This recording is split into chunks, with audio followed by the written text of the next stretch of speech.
Halo Mina, kembali lagi di channel YouTube Anime no Sekai Mataram dengan gue admin Yuki Noel. Oke, pada hari ini kita kedatangan seorang bintang tamu. Dia adalah ketua dari Doki Doki Desuki Cosplay Team Mataram, yaitu Nanda Mulajati. Halo Nanda. Halo. Oke, supaya tidak berlama-lama, kita putar dulu intronya.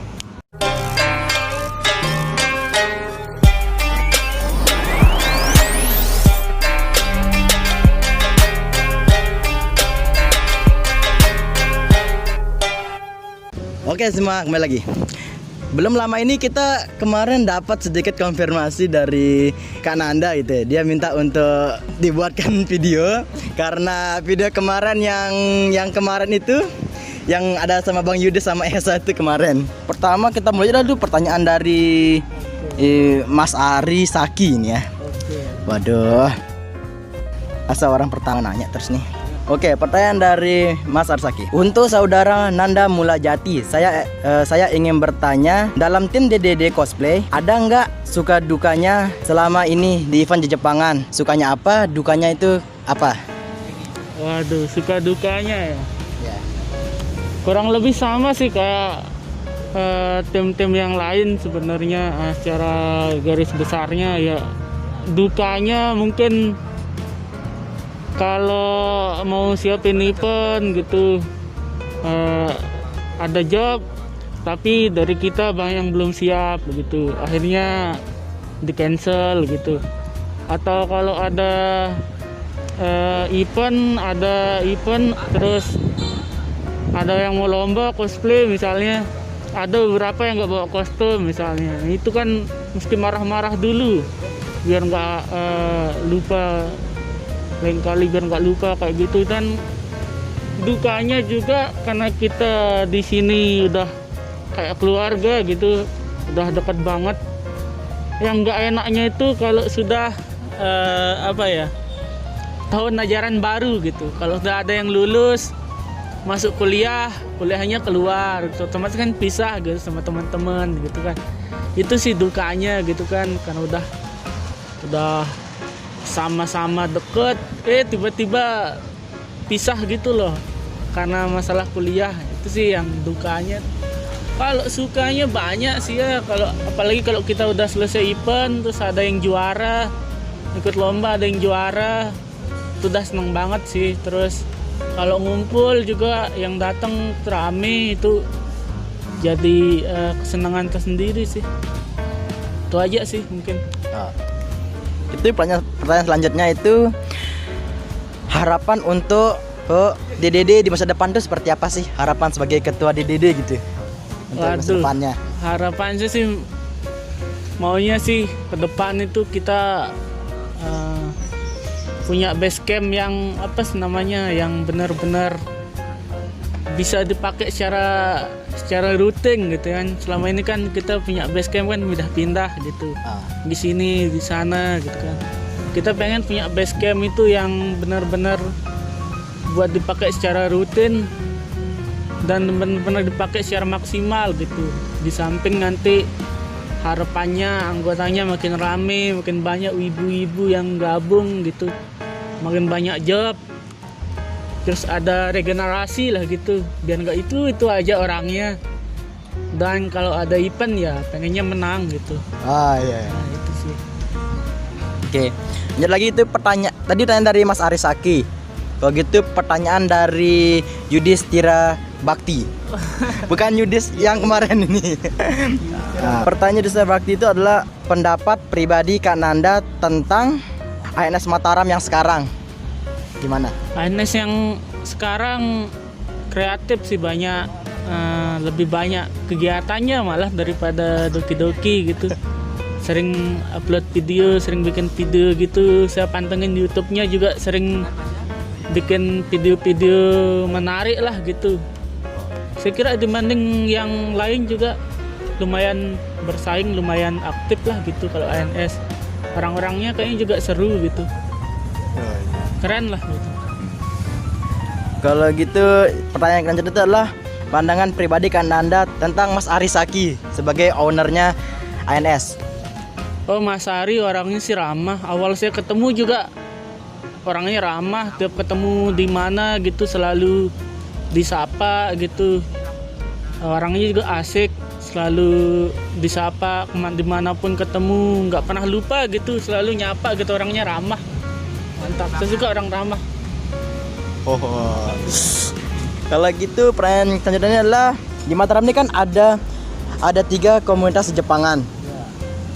Banzai, DDD sama ANS. Nah, menurut dari Kak Nanda sendiri, kekurangan dan kelebihan masing-masing komunitas ini apa sih? Kalau Banzai ya, mereka tuh punya kelebihan itu, mereka lebih strukturnya itu lebih apa ya namanya, lebih kuat, lebih rinci kan. Mereka nggak cuma ngurus cosplay gitu, itu hebatnya Banzai. Mereka nggak cuma ngurus cosplay tapi ada divisi-divisinya yang lain gitu. Ada yang kalau nggak salah ada manga dan lain-lain lah gitu. Intinya nggak cuma cosplay. Itu sih kelebihan mereka. Kalau kekurangannya saya nggak tahu ya, mungkin sama sih kayak komunitas yang lain. Kurangannya ya susah diregenerasi itu. Orangnya itu aja. Paling kekurangannya dari luar sih, kita kurang dapat tempat kayak kurang dapat job. Terus event-event Jepang sekarang makin berkurang gitu. Dan juga itu saya kira kekurangan dari semua tim lah saya rasa ya. Terus untuk yang Doki-Doki, kelebihannya kita bisa fokus gitu, fokus ke cosplay aja, karena kita ini kan cosplay tim gitu, nggak kayak Banzai tadi atau yang lain yang mereka fokusnya ke banyak hal gitu. Kalau kita ini kan cosplay tim, fokusnya cosplay aja. Itu sebabnya tiap ada lomba itu, karena kita emang basicnya di cosplay, kita sering menang gitu. Termasuk Yudis gitu kan, kalau ada lomba gitu dia sering menang, karena emang kita basic kita di cosplay gitu ya. Kita nggak terfokus sama yang lain gitu, kita fokusnya cosplay aja. Terus kalau ditanya kekurangan, ya sama sih kayak tadi, mungkin regenerasi, mungkin kurang lahan gitu untuk kita menampilkan cosplay kita juga, itu sih ya. Terus untuk yang ANS ya, kelebihannya tadi tuh mereka kreatif gitu, cukup aktif di semua sosmednya, apalagi di YouTube-nya itu aktif banget. Orang-orangnya juga bawa acaranya kayaknya asik gitu di YouTube, makanya saya betah nonton walaupun lama gitu. Terus itu sih. Kalau kekurangannya ya mungkin sama kayak yang lain, mungkin kita nih butuh makin banyak anggota gitu, makin banyak tempat gitu untuk kita nampilin diri kita, bahwa komunitas Jepang ini di Lombok khususnya di Mataram ini masih ada loh gitu. Bukannya mati tapi masih ada loh gitu. Bagian orang ngiranya mati atau nggak ada gitu. Ya ini sih kekurangan dari kita bersama, gimana caranya kita buat nunjukin lagi eksistensi kita, bahwa kita tuh masih ada loh komunitas Jepang ini di Mataram. Itu sih menurut saya. Oke. Tadi pertanyaan dari dua orang itu sudah selesai. Hanya pertanyaan dari saya. Nah, ini baru nih lebih ke Nih greget nih. Nah, pertanyaan dari saya ini adalah begini. Iya. Kemarin Yudis mengatakan perbandingan antara ketua Banzai dan ketua DDD itu adalah bagaikan pesawat tempur dan pisang. Nah, gimana pendapat Anda sendiri tentang perbandingan dari Bang Yudis itu? Gimana sih? Itu sebenarnya kan pesawat tempur sama pisang itu satu hal yang berbeda ya. Nah itu mungkin yang mau ditonjolkan sama Yudis, bahwa saya sama Gary ini berbeda gitu. Saya nggak tahu ya, mungkin itu sebagai teguran juga buat saya gitu. Tapi keras sekali lah rasanya Yudis. Ya. Itu juga istilahnya itu dia dapat dari saya gitu, istilah. Kan saya sering pakai istilah, kalau bandingin si A sama si B itu pakai pesawat tempur sama pisang, itu istilah saya sebenarnya dipakai sama Yudis. Oh, itu dikembalikan. Iya, dikembalikan ke saya gitu.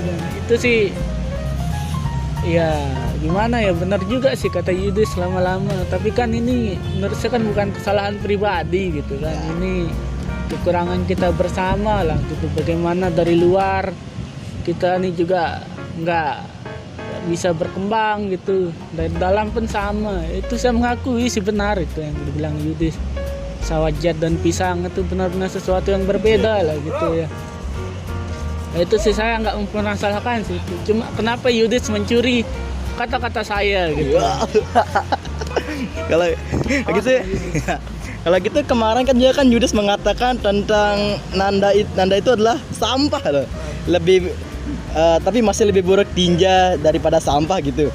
Gimana pendapat pribadinya kan Anda sendiri dibilang sampah sama Yudas itu loh. Kalau saya mau meniru kata-kata para wibu ya, kan sering tuh dikutip kata-katanya Obito itu, misalnya kalau saya nggak salah itu kata-katanya bilang orang apa sih saya lupa yang kayak meninggalkan teman lebih dari sampah tuh apa sih? Iya. Ingat nggak? Apa? Kata-katanya Obito. Apa? Iya. Meninggalkan misi itu memang sampah, Enggak. tapi meninggalkan temannya lebih Dia adalah sampah. Jika dia meninggalkan temannya, dia adalah sampah. Lebih buruk dari sampah. Nah itu kan, nah itu dah pokoknya. Nanti ditaruh aja di bawah nih kata-kata kutipannya lah itu ya, kutipannya Obito. Nah itu saya nih juga begini karena member saya pada kemana, tinggalin saya ini member saya. Aduh.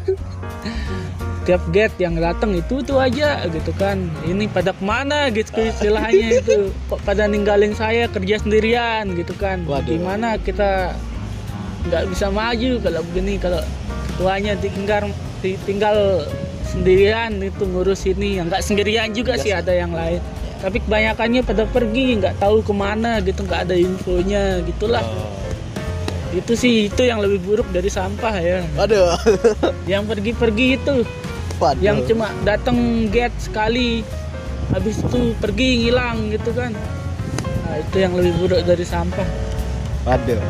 Apa yang lebih buruk dari sampah dibilang Yudas? Tinja. Nah tinja ada itu. Waduh. Kalau gitu pertanyaan lagi nih. Bang Esa kemarin ngomong bahwa Kak Nanda itu suka sekali mengendorse sesuatu. Apapun selalu di-endorse tuh. Kenapa begitu? Ya karena disuruh. Terakhir saya endorse nasi bebek Lebui ya. Jangan lupa beli nasi bebek Lebui dari Resto Dasker. Itu saya di-endorse sama Mas Pit. Kebetulan Mas Pit kerja di sana gitu. Oh Mas Pit. Iya, Mas Pit yang saya mau sebut. Mas Pit yang kemarin mengundurkan diri sebagai guru. Aduh. Lalu sekarang kerja sebagai pendistribusi nasi bebek ya, itu yang nyuruh saya buat endorse. Sebenarnya nggak semua sih, tumben itu. Oh iya. Tumben, mungkin Nesa ngelihatnya cuma itu aja. Tumben itu saya endorse. Itu pun disuruh sama Mas Pit karena saya dikasih nasi gratis. Ya disuruh endorse ya, kita endorse gitu. Itu sih ya apa susahnya juga kan. Bantu teman gitu kan. Oh iya. Itu sih. Oke, lanjut. Pertanyaan selanjutnya nih. Ini anggap ini sebagai balasan untuk Yudas nih ya. Pendapat pribadi Kak Nanda tentang Yudas gimana itu? Aduh, saya jawabnya bohong aja nih ya. Itu tidak apa-apa kok. Enggak, Yudas orangnya baik kok. Sering dikasih saya nginep di rumahnya gitu. Terus orangnya total. Kalau siapin acara itu total, maksudnya kalau ikut lomba itu total. Orangnya juga udah berpengalaman, pernah ikut lomba di Bali meskipun kalah sama anak SD gitu. Jauh-jauh pergi ke Bali, ke Singaraja, kalah sama anak SD itu kan lombanya. Terus ya orangnya total sih. Orangnya sebenarnya juga tulus kok orangnya. Dulu saya lupa pernah di mana itu. Acara apa gitu. Terus kita lagi evaluasi itu. Saya ingat Yudas pernah nangis gitu. Karena ada ditegur masalah apa kalau nggak salah itu sama Kak Egi, kenapa sih ini telat ini itu. Terus Yudas ngejelasin waktu itu sampai waktu evaluasi sampai nangis gitu. Dari situ saya lihat kalau Yudas tuh orangnya tulus lah gitu, siapin sesuatu sampai dia telat gitu. Kita ada undangan kok nggak salah itu saya lupa. Tapi orangnya baik kok Yudas. Saya nggak mau bohong, itulah jujur orangnya baik Yudas. Itu sih saya nggak mau jelek-jelekin Yudis. Teman saya dari SMA itu. Dia ketua kelas saya wakil ketua kelas dulu di SMA. Waduh. Orangnya baik kok, walaupun masih sekolah dulu lebih banyak saya yang kerja gitu, walaupun saya wakil ketuanya. Dia santai-santai aja. Hey Yudis, hey. Oke. Udah. Lanjut lagi nih. Ini pertanyaan ini kayaknya agak sedikit ya, bukan usul juga sih. Gak apa-apa. Oke. Menurut Kak Nanda ini ya, Ya. di antara member DDD, siapa yang cocok untuk menjadi ketua DDD selanjutnya gitu loh? Pendapat pribadi sebagai ketuanya gimana? Ntar ya, kasih waktu mikir dulu siapa Oke. ya. Saya juga sambil mikir anggota saya siapa aja ini. Saking sepinya itu. Menurut saya sih ya, gak apa-apa nih, saya jujur. Nah, jujur aja, apa jujur aja. Menurut saya yang cocok nih saudara Noel nih sebenarnya ini. Waduh. Kan anggota DDD juga kan. Ya bener juga sih. Iya. Cocok sebenarnya, saya lihat dari kadar kewibuannya pas gitu kan. Kadar Orangnya kewibuan. juga aktif gitu. Terus namanya udah ada di mana-mana gitu. Saya kira orang-orang muda seperti Yuki Noel nih cocok sebenarnya gitu untuk menggantikan saya gitu. Kalau mau ayo kudeta saya cepatnya gitu. Waduh. Itu Wah. yang saya tunggu-tunggu dari lama. Siapa yang mau kudeta saya ini kok nggak ada gitu, nggak ada yang mau kudeta saya. Waduh. Capek sebenarnya ini, cuma nggak ada yang mau gantiin gitu. Kalau saya sih nggak berani untuk melakukan apa ya, kudeta saya belum berani karena saya masih belum tahu sifat-sifat dari semua member DDD itu, apakah mereka menerima saya gitu kan masing orang kan berbeda-beda, jadi saya belum berani gitu. Prestasi yang pernah diraih oleh DDD. Prestasi yang pernah diraih DDD sebenarnya banyak sih ya. Itu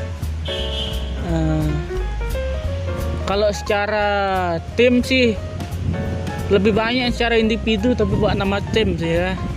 Kayak pernah juara lomba-lomba di Semansa gitu kan. Si Yudis kan kita pernah sapu bersih juara di IKIP tahun berapa itu saya lupa.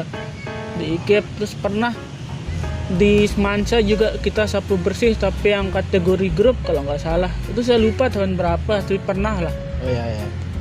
Cuma yang kita kurangnya di Semala sih ya. Cuma akhir-akhir ini sih sudah sering menang gitu. Cuma awal-awalnya dulu kita susah sih di Semala gitu kan. Prestasi yang lain juga apa ya? Saking banyaknya sih juga lupa sih ya.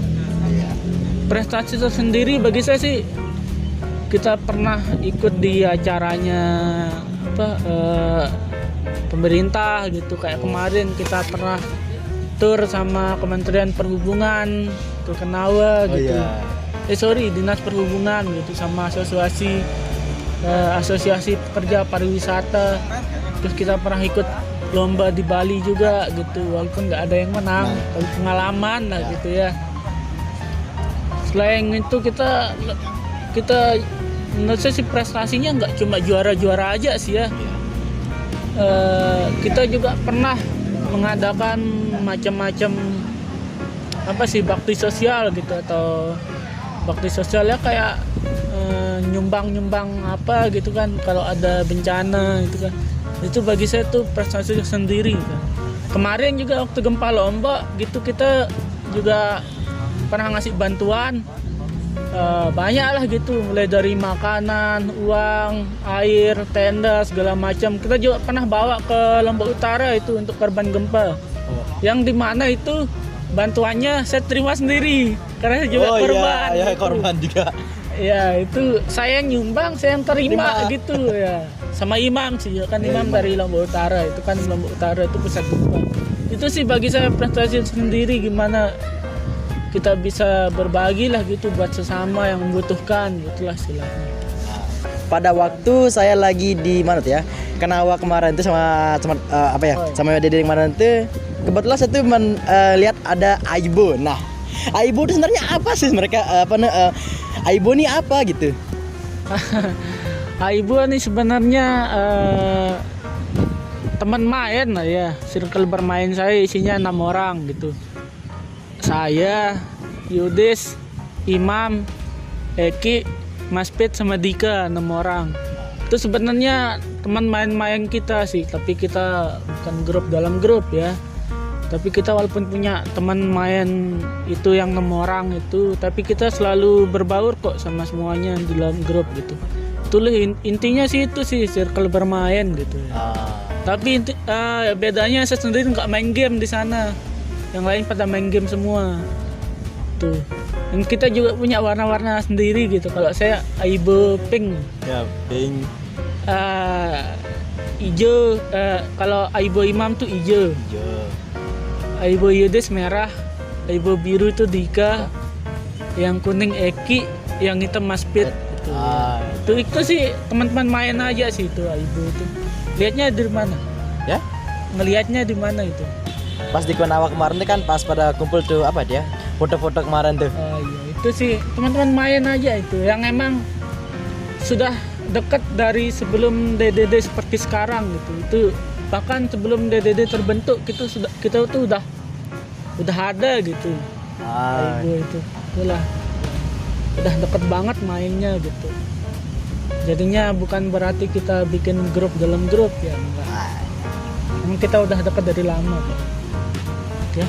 Lagi. Kalau gitu ini pertanyaan terakhir nih desainnya. Waduh, udah terakhir aja. Nah, kenal seru loh.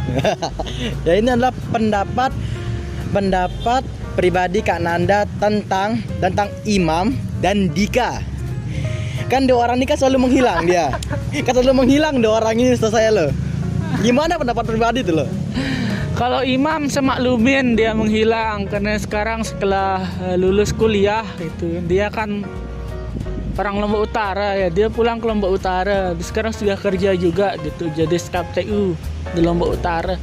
Saya maklumin sekarang sih dia hilang karena dia di rumahnya juga sudah ada wifi gitu kan, dia ngerap di rumah aja gitu. Selain sibuk sama kerjaan, dia ngilang, saya maklumin sih karena jauh juga dari Lombok Utara ke Mataram. Di sini juga dia udah berhenti ngekos gitu. Tapi orangnya baik kok Imam. Saya pernah 1 tahun ngontrak rumah sama dia gitu kan. Orangnya baik gitu. Saya nggak masalahin sih dia ngilang. Ya karena emang itu emang kesibukannya gitu sih. Kalau Dika sebenarnya nggak ngilang sih, dia sering sama saya di belakang kamera gitu. Tapi kita jarang ngurusin DDD gitu. Kita ngurusin hal-hal yang lain. Paling ke NGR, kan saya sama-sama NGR sama dia kan. Dika orangnya ya gitu, itu idola para wanita gitu dia. Oh iya, aduh. Itu udah berapa lah cewek yang diklepek-klepekin sama dia gitu. Kalau sudah sekali kedip tuh waduh langsung gitulah gitu. Waduh, luar biasa. Orangnya easy going kok Dika, dia nggak ngilang sebenarnya. Kalau saya bilang ke di mana, di sini ayo keluar, ayo, dia selalu mau aja saya ajak keluar gitu. Ya itu sih kalau orangnya sih gitu, idola para wanita gitu sih gitu. Itu sih kalau Imam sama Dika gitu sih. Sama siapa lagi? Nah, saya sudah dulu. Tadi kan ada di Aibo tadi kan. Iya, Oke.